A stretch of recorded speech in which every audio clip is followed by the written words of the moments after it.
If you ask us, there's one true diamond of the Yorkshire coast, Robin Hood's Bay, a renowned seaside village that offers an old world look at the life of the fishermen and smugglers of the 17th century. Watch on as we explore its fantastic pubs, restaurants and walks.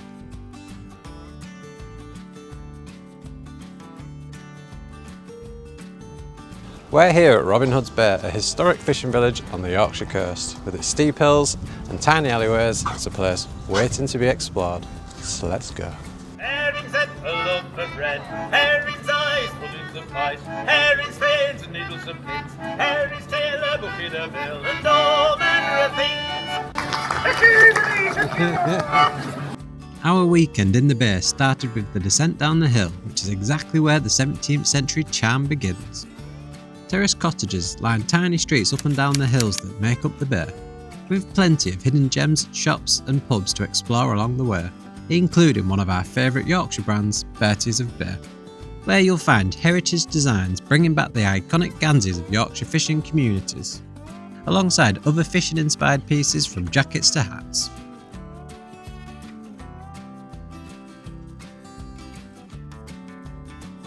The village is also home to numerous gift shops packed full of local crafts, art and homeware, and a quaint second-hand bookshop which we absolutely loved rummaging through. There's quite a few Yorkshire gems hidden inside, from local history to walking routes and pubs, making it a great spot to gather some inspiration during your trip.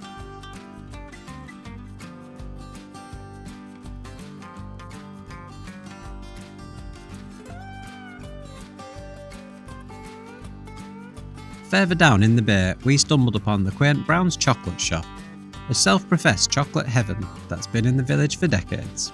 There you'll find traditional sweets, ice cream and the Belgian chocolate fountain, serving up chocolate shots, chocolate strawberries and much more.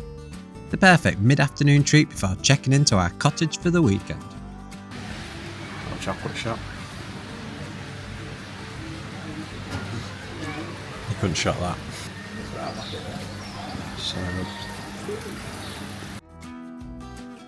We stayed in a dog-friendly retreat called Sunnyside Cottage, the perfect escape hidden in the maze of the village's gorgeous back streets.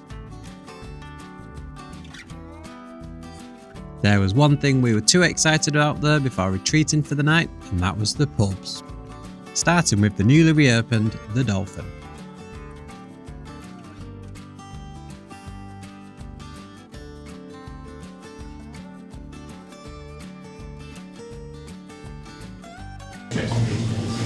What can I get you both?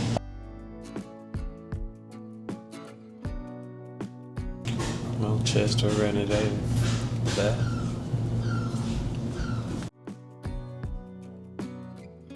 Sit. Good girl, good girl. Oh yeah, pub treats. Okay. I've got to move. The bay is blessed with 6 pubs, all offering something a little different from each other. Our favourite being the Laurel, a traditional 18th century pub that's small but mighty. Expect a crackling fire, real Yorkshire ales on cask, and a friendly atmosphere that makes you feel like a true local. The seating edges around the room facing inwards, which is perfect for making conversation with fellow pubgoers, and to be honest, that's one of our favourite things about this pub.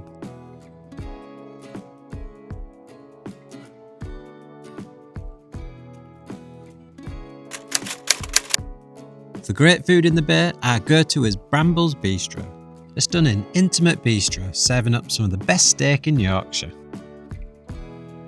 There's a variety of dishes from burgers to fish and chips, but for us, the steak is the star of the show. Everything is sourced in Yorkshire, so you can expect the freshest flavours. And trust us when we say that red wine sauce is unforgettable. This was the Chateaubriand, which was the perfect size to share between two. Served up with their gorgeous rosemary fries and a choice of 2 sauces. The perfect way to end a perfect day uncovering the best of Robin Hood's Bay. Before more fun in day 2, of course.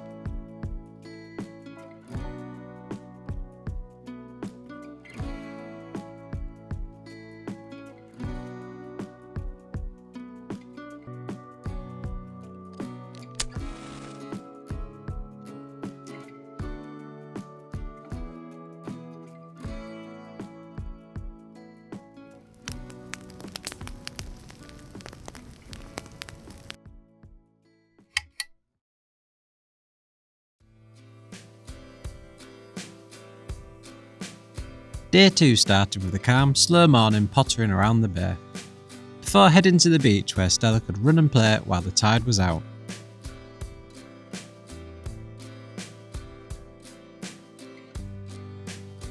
This is a historic smuggler's tunnel from the 18th century, used to bring in the likes of brandy, tea and silks to avoid paying any taxes.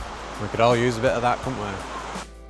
The smugglers' tunnels played an important part of village life in Robin Hood's Bay, leading beneath pubs, cottages and businesses, with some remnants of the tunnels found under cottages to this day. Many passages are now blocked, however, so it's not advised to wander too far. So we've woken up to nice weather today, which is a nice change, especially since we're on the coast. So we've decided that we're going to go and do the walk down the beach to Boggle and then back up on the cliff tops to the village, which should be nice. We're doing it quite bright and early because the tide's a little bit unpredictable here. So top tip, if you are going to do this, check the tide times. You really don't want to be swimming back. And what's another top tip? I don't know. Wear the correct footwear.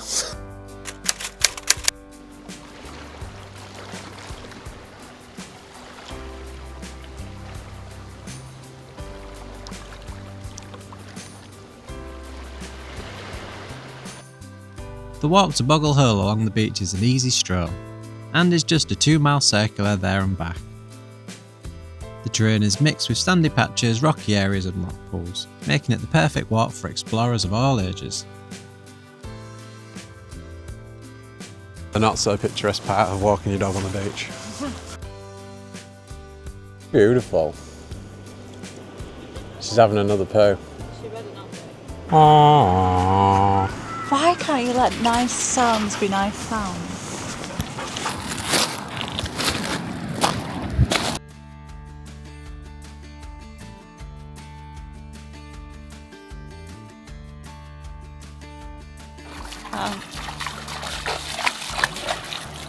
There he is with his poo bag, wearing inappropriate footwear.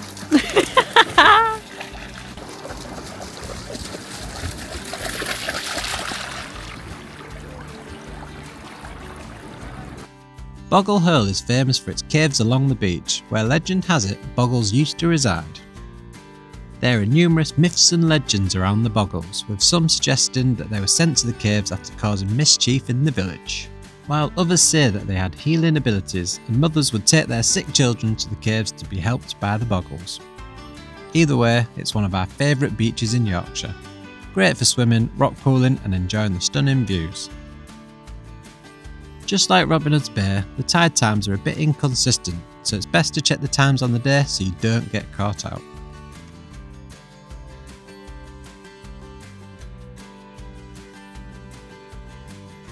This is the face of a dog who didn't listen and didn't come back when she was told to. Now she's on lead. Yep.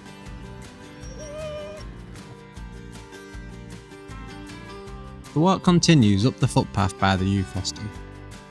A short but steep incline to the cliff top that overlooks the North Sea. This was the most challenging part of the walk. If you're not good with steps, however, the walk flattens out again soon after. So it's worth it for the coastal views.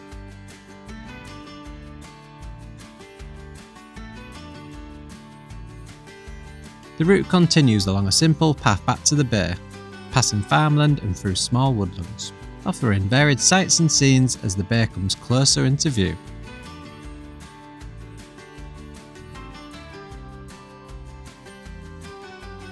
The path rejoins the village on the quarterdeck, a gorgeous viewing point where you can look over the beach with a handy food van for coffees, drinks and snacks. A great reward after a 2-mile stroll.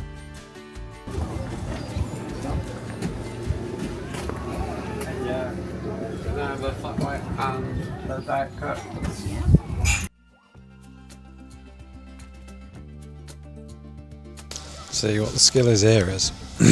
What I've done here. Not one bit of mud on top of the shoe.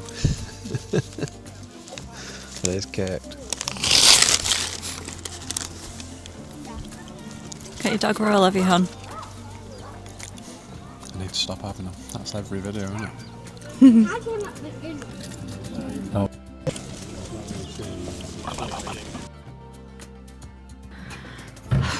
The dreaded steps back up never get any easier.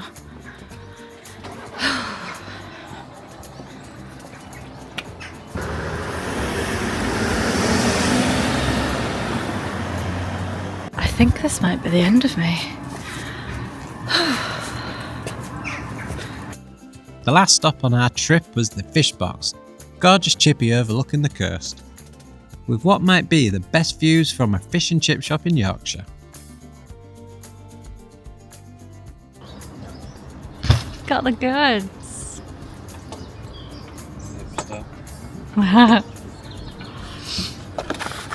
Thank you.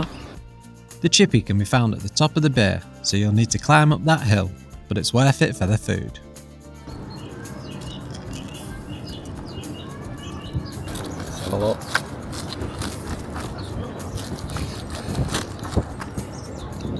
Like that food review kind of did.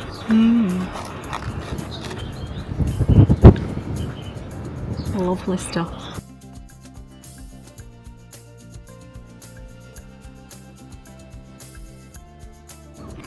A must have. Illegal to have a chippy without it.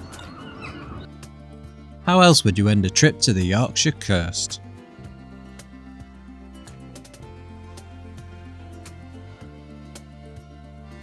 To keep up with our Yorkshire travels, make sure to like and subscribe to our channel right here on YouTube.